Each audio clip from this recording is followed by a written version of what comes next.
KKR বনাম CSK আইপিএলের big match আমরা এই ভিডিওতে দেখে নেব দুই দলের বেশ একাদশ এবং ম্যাচের সঠিক সময়সূচি। চলুন তা দেখে নেই এক নজরে। প্রথমে দেখানো যাক যে চেন্নাই সুপার কিংসের বেস্ট একাদশটা। নাম্বার 1-এ রয়েছেন Rachin Ravindra, opening batsman. Number 2-এ রয়েছেন David Conway, opening batsman. Number 3-এ রয়েছেন Ruturaj Gaikwad, allrounder batsman and captain. Number 4-এ রয়েছেন Mitchell Shankar, batting allrounder. Number 5-এ রয়েছেন আমাদের Shivam Dube, middle order batsman. Number 6-এ রয়েছেন Ravindra Jadeja, batting allrounder.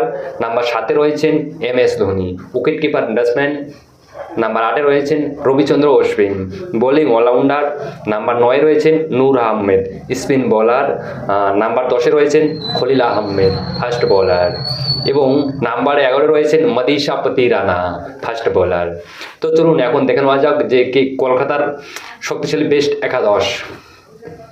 Number 1-এ রয়েছেন Quinton de Kock, opening batsman and wicket keeper. Number 2-এ রয়েছেন সুনীল নারায়ণ, ওপেনিং ব্যাটসম্যান। আর নাম্বার 3-এ রয়েছে আমাদের Ajinkya Rahane, allrounder batsman and captain.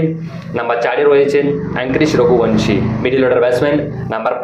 Number 5-এ রয়েছেন Venkatesh Iyer, middle order batsman. আর নাম্বার 6-এ রয়েছেন Rinku Singh, middle order batsman. Number 7-এ রয়েছেন Andre Russell, batting allrounder. Number 8-এ রয়েছেন রমনদীপ সিং, বোলিং অলরাউন্ডার।